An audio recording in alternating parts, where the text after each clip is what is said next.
और SGX Nifty अब भी करीब 52 पॉइंट नीचे। लेकिन अच्छी चीज़ ये है कि कल एक कन्विक्शन के साथ ये निकला था 17,300 के पार, 17,400 को भी इसने पार किया। आज भी ये पूरी कोशिश कर सकता है 17,300 को डिफेंड करने की। और US मार्केट्स की जैसे हमने बात की कल, वहाँ पर भी रुझान अच्छा देखने को मिला था। तो ये सारे मुद्दे हैं, इस पर अब बात करने के लिए हमारे साथ निकुंज भी जुड़े हैं, 80 नाउ और स्वदेश के managing editor. Nikunj, morning to you. शुक्रिया हमारे साथ इस बातचीत में शामिल होने के लिए। एक अच्छी चीज़ ये है कि इंडियन मार्केट्स थोड़ा सा जो एक इनिशियल नीजक रिएक्शन था, उसके बाद ओमिक्रॉन को लेकर इस समय बहुत ज़्यादा पैनिक में नहीं है। कल भले ही शॉर्ट कवरिंग थी मार्केट में, लेकिन अदरवाइज एक मैच्योर्ड रिएक्शन देखने को मिल रहा है स्ट्रीट पर। मीर, अच्छी बात है, मैच्योर रिएक्शन देखने को शेयर बाज़ार में मिल रहा है और IPO मार्केट में भी मिल रहा है। हम अगर IPO मार्केट में नज़र डालें तो स्टार हेल्थ का जो इशू था, कंपनी में कोई प्रॉब्लम नहीं है, एक मार्केट लीडर है, एक रिटेल हेल्थ सेक्टर के अंदर इस समय 30 कंपनियां हैं इस समय अगर आप देखें जनरल इंश्योरेंस के अंदर। उसके बावजूद स्टार हेल्थ इंश्योरेंस की जो फ्रेंचाइज वैल्यू है वो बहुत सॉलिड है, बहुत मजबूत है। उसके बावजूद भी यह इशू कठिनाइयों से गुजरा है। मतलब it has not got a great response. Technically आप बोल सकते हैं कि इशू सेल थ्रू हो चुका है, मगर पेटीएम के बाद यह सेकंड बड़ा इशू इस समय कठिनाई में आया। पेटीएम को भी हमने देखा था कि उसको भरने में समय लगा था, और स्टार हेल्थ को भी हमने देखा है कि बहुत अच्छा रिस्पांस नहीं मिला है। और स्टार हेल्थ को अच्छा रिस्पांस इसलिए नहीं मिला है बिकॉज इंस्टीट्यूशनल इन्वेस्टर्स बोल रहे हैं कि भले ही कंपनी राकेश झुनझुनवाला द्वारा बैक्ड हो, बट अल्टीमेटली अगर आप टेबल पर if you are not leaving value on the table then it is a challenge. तो ये मर्चेंट बैंकर्स से इस समय मेरी गुजारिश यही रहेगी कि जी, आप कंपनी भले ही अच्छी हो, मगर आप चांदी को सोने के भाव में अगर बेचेंगे तो वो नहीं बिकेगी। मार्केट इस समय काफ़ी ज़्यादा समझदार है। तो एक तरह का जो यूफोरिया लग रहा था कि IPO मार्केट में सब चलता है, कुछ भी बिक जाएगा, किसी भाव में भी बिक जाएगा, आई थिंक उस को लेकर के इस समय एक रैशनैलिटी आ रही है। उसको देख करके मेरे हिसाब से एक रीजनेबल एक्सपेक्टेशंस इस समय रखनी चाहिए। और शेयर बाज़ार के अंदर भी यही हुआ, भले वो वायरस को हो, FI सेलिंग को हो, या फिर न्यूज़ फ्लो को लेकर के हो, शेयर बाज़ार नीचे लेवल पे जाकर संभला ज़रूर है, और ये अच्छी बात है। बिल्कुल। दूसरा निकुंज, आपने इनफैक्ट ये जो IPO मार्केट की बात की, ये काफ़ी अहम है।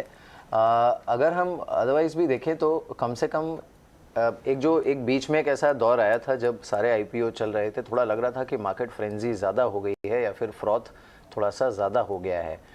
अब कम से कम उस फ्रंट पे भी कंसर्न्स थोड़ी सी कम हुई हैं, क्योंकि वैल्यूएशंस भी थोड़ी सी एडजस्ट हुई हैं नीचे की तरफ, और एक जैसे ब्लाइंड फ्रेंजी कहते हैं वो नहीं दिख रही है मार्केट में। जी हाँ मीर, इस समय अगर हम इंडेक्स की बात करें तो इंडेक्स में हालांकि 8-9% का करेक्शन आया है, मगर mid and small cap stocks के अंदर ऑन एन एवरेज 15 से 20% का करेक्शन आ चुका है। एक जो यूफोरिया हो रखा था दिवाली के आसपास की, दैट शेयर बाज़ार ऊपर ही जाएंगे, आप आज लीजिए कल बेचिए, आप आज सुबह लेकर के शाम तक अगर शेयर रखते हैं तो 5 से 10% का मुनाफा आपको कुछ ही घंटों में आ जाएगा।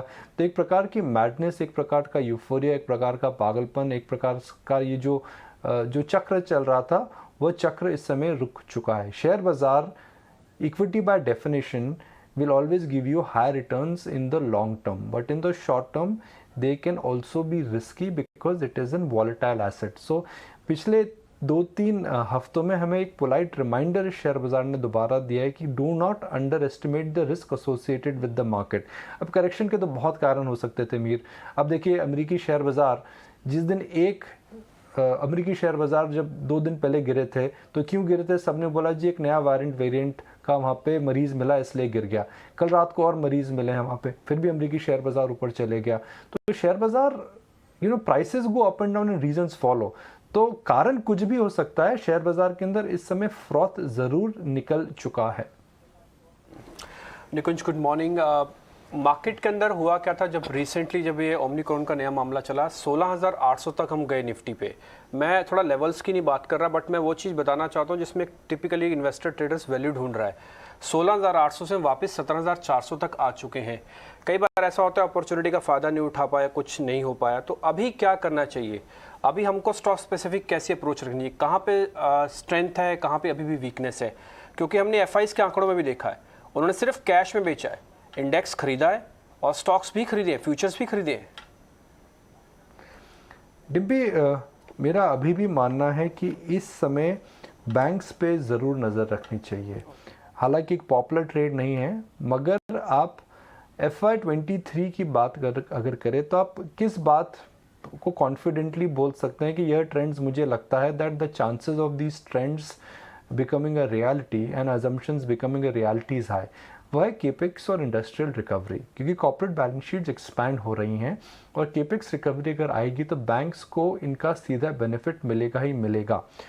इस समय कॉर्पोरेट बैंक्स और स्पेशली बड़े PSU बैंक्स के अंदर मुझे लगता है कि अगर आप ट्रेड भी करेंगे और निवेश भी करेंगे तो एक अच्छी it could be an good idea. दूसरा, अगर आप बैंक्स के Q2 के प्रॉफिट्स आप देखें तो सारे नतीजे अच्छे थे। हालांकि शेयर बाज़ार ने उन नतीजों को इस समय नज़रअंदाज करा है। तो अगर risk reward ratio, margin of safety की अगर आप बात करें तो बड़े PSU बैंक्स और कुछ चुनिंदा प्राइवेट और कॉर्पोरेट बैंक्स के अंदर मुझे लगता है that after the recent leg of under performance एक ज़रूर नज़र रखनी चाहिए।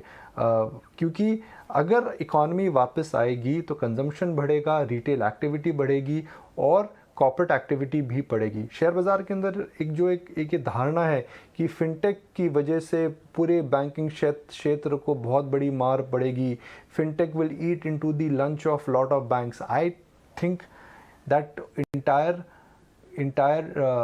chatter has been overdone। जी हाँ, फिनटेक का सीधा प्रभाव पड़ेगा, मगर फिनटेक के पास अभी बैलेंस शीट बनाने की स्ट्रेंथ नहीं है।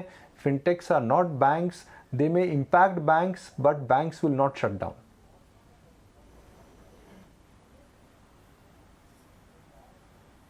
बिल्कुल ठीक है, तो इन सेक्टर्स पर तो नज़र रखें, लेकिन निकुंज, मुझे याद है मैंने कुछ समय पहले आपसे, जब ये ओमिक्रॉन का टेंशन नहीं आया था, आपसे अनलॉक थीम शेयर के बारे में बात भी की थी जब हम रिकवरी की तरफ बढ़ रहे थे। लेकिन अब ये जो नया वेरिएंट आ चुका है, इसके बाद हम देख रहे हैं कि ये जितने भी शेयर थे जिसमें हमने देखा कि पिछले एक आध महीने से काफ़ी अच्छा मोमेंटम देखा गया, अब ये सभी शेयर टूट रहे हैं। तो क्या करना चाहिए इन सभी सेक्टर्स में, इन सभी स्टॉक्स में? दूर रहना चाहिए फिलहाल, या ये जो नीचे आए हैं एक बाइंग अपॉर्चुनिटी आप देख रहे हैं इसमें? अभी दूर रहना चाहिए पूजा, बिकॉज हमें पता नहीं कि यह वायरस, भगवान ना करे, किस ज़्यादा स्प्रेड हो। मगर ज़्यादा स्प्रेड होता है तो जाहिर है लॉकडाउन आएगा, जाहिर है रिस्ट्रिक्शंस आएंगी, जाहिर है the confidence for all of us to go and travel, the confidence for us to go out shopping, the confidence for us to watch a movie, ये सब कम होगा। पूजा देखिए, confidence is something which really matters a lot at the consumer level।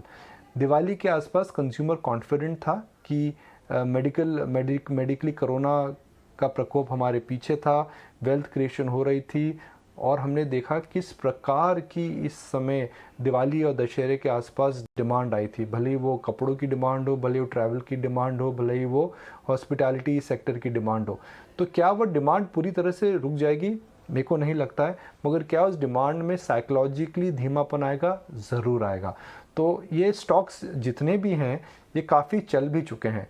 150 रुपये का 100 रुपये का Indian hotel 250-250 रुपया हो चुका था। PVR के अंदर हमने देखा था इस साल में करीब 50% से ज़्यादा उछाल आया है। जितने भी आप रिटेलर के स्टॉक्स देखें, स्पेशली फैशन रिटेलर्स, वह भी काफ़ी बढ़ चुके हैं। तो मुझे लगता है कि जो अनलॉक थीम है, इस समय अनलॉक थीम को अवॉइड करना चाहिए, because news is uncertain and valuations are not there. इस समय आपको 2 चीज़ों पर ध्यान देना चाहिए। नंबर 1, मार्केट के मोमेंटम के अगेंस्ट ना जाएं अगर आप ट्रेडर हैं, और स्टॉप लॉस को हमेशा नज़र रखें। Do not trade with your gut, trade with a discipline and trade with a formula और trade with a strategy. And second, वही स्टॉक्स लीजिए जहां पर मार्जिन ऑफ सेफ्टी इस समय ज़्यादा है, क्योंकि अगर शेयर बाजार नीचे आएंगे और आप एक्सपेंसिव स्टॉक्स लेते हैं तो मार्जिन ऑफ सेफ्टी इस समय मिसिंग है। और इस समय शेयर बाजार में, जैसे मैंने बताया, मुझे लगता है कि बैंक्स में मार्जिन ऑफ सेफ्टी अच्छा दिख रहा है, metals are due for some kind of an recovery, और टेलीकॉम के अंदर मुझे लगता है कि इस समय बिकॉज प्राइस हाइक आ रही हैं, बड़ी डील्स हो रही हैं, मुझे लगता है कि टेलीकॉम के अंदर भी इस समय मार्जिन ऑफ सेफ्टी अच्छा है। बिल्कुल। चलिए, तो आज के लिए आपके लिए यही सलाह है फिलहाल। शुक्रिया निकुंज।